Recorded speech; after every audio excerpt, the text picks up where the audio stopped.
Binjang 91.5, it's time for Tech Talk with Matthew Dickerson. Good afternoon, Matthew. Good afternoon, Tony. Great to be chatting about technology again. Yes. Now, it's interesting with the internet how people are looking at protecting certain rights in relation to what people do and say over the internet. And there's been some pushback against some, what you would have to call very ordinary behaviour. So ransomware attackers now can be charged with manslaughter. So walk us through that one, Matthew. Yeah, this was a pretty sad story, actually. I mean, ransomware is just one of those really frustrating, annoying things that people have decided is the latest and greatest way to scam people out of money. And we see private individuals, small organisations being attacked with ransomware, and we see government organisations attacked with ransomware. You would hope that all of these organisations and businesses have got backups in place, and as frustrating and annoying and time-consuming as that may be, then going back to a backup is obviously always better than paying money to a ransomware attacker. But in this particular attack, some ransomware attackers tried to attack a university. But up on the screens at a hospital, which was attached to that university, came the message about the fact that all their data was encrypted, and here's how you get in touch to pay some money to go through that process and have your data unencrypted. Now, the ransomware attackers were contacted by the police and told that, unfortunately, yes, you try to attack a university, but this is a hospital. And they did actually give the unencryption code, so maybe they weren't all bad. But unfortunately, in the delay that caused and the fact that it brought down the hospital systems for a period of time, there was one particular lady who couldn't be checked into that hospital in an emergency situation, had to go down the road about another 30 kilometres to the next hospital, and unfortunately, she passed away. So now if they can find these hackers, they'll actually be charged with manslaughter because it was as a direct result of their ransomware attack that this lady couldn't be taken to this particular hospital, and that may have been part of the processes to why she died. So yeah, ransomware attackers, very frustrating, very annoying. Make sure you got your backups in place, make sure you've got all the security protocols in place, but this is the level that we're at, unfortunately, in the world we're living in, Tony. Yes, it's a bit sad. Yeah. But no, unsurprising when you think about it. I think a lot of these kind of situations will pop up in the future. Yeah, you're spot on, unfortunately. Yes. Now, this is something you would well relate to, Matthew, in more ways than one. Apparently, a Canadian Tesla driver had his licence suspended. Now, how did he do that? Yes, well, I hope it doesn't relate to me, Tony, because this Canadian Tesla driver is a complete idiot. Yes. Oh. He was charged with dangerous driving because he was having a little snooze behind the wheel with his seat reclined while the car was doing 140, 150 k's an hour. And the police... So have you tried that, mate? I haven't tried having a snooze. I've tried autonomous driving on my vehicle, not at those speeds, of course, Tony, and while I was wide awake. So hopefully that's not totally related to my driving. But it certainly is one of those things that there's been some famous videos, or infamous videos more accurately, that have been posted by people who have gone along, driving along without their hands on the wheel, showing off Tesla autonomous driving or semi-autonomous driving. It's not fully there yet. But this particular driver was driving along. The police were notified. The police came along and basically saw him there. And he actually had a passenger in there. Both of them had their seats reclined, Tony, having a snooze, going along at this 140, 150 k's an hour. The police obviously put their sirens on, tried to wake them up. In the end, the way they pulled them over was quite clever.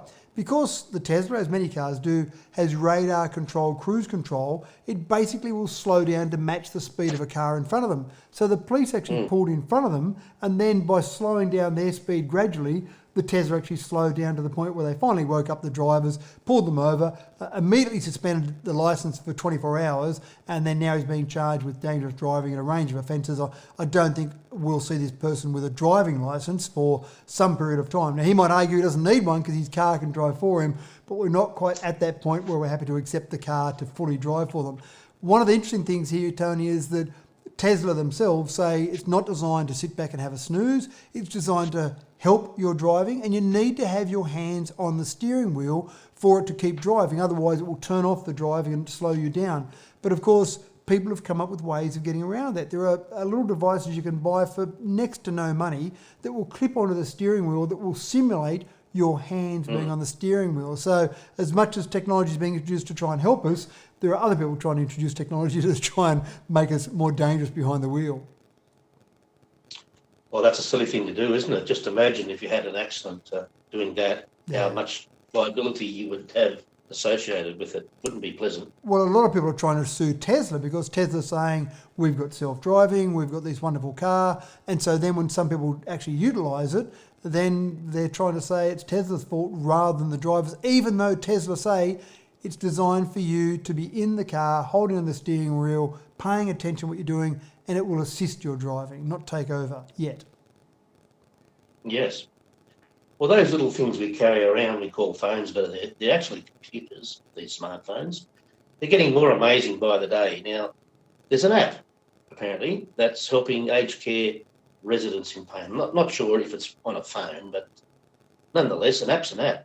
An app's an app, and you're right, they're using tablets rather than phones, obviously, for this. But in aged care facilities, you've got some people that are obviously in pain sometimes, in places where they might be suffering from dementia. They may not be able to speak that well with the people taking care of them. And sometimes people are easily categorised into being cantankerous or aggressive or angry, grumpy old people, whereas in reality they might be in pain. And so this new app called Pain Check has been going through some trials, been going through and actually doing some testing at the moment. And they've done about 180,000 assessments on 16,000 residents so far, to try and work out if they can identify this pain that people might be in and the levels of pain. And they're doing it by looking at people's faces, looking at any minor changes in their face, picking up on just very small cues.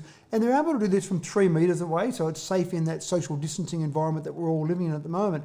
And they are identifying pain, they're identifying ways that it might be better to be able to deal with people. What they've found so far is a bit scary, Tony. Up to 80% of people in aged care up to 80% of people in aged care facilities are suffering from chronic pain. And without this sort of app, you wouldn't identify it being anywhere near that level. 53% of these people are suffering from some form of dementia. And again, that's able to be better picked up by using this app and by basically using very clinical analysis rather than having humans using their emotions to actually identify what might be troubling someone. They're using very clinical analysis processes to try and identify this. So it's something that I think will lead to better pain management and in fact better management overall of people in aged care facilities. So a good step forward, and I'd love to see technology being used at every part of people's lives.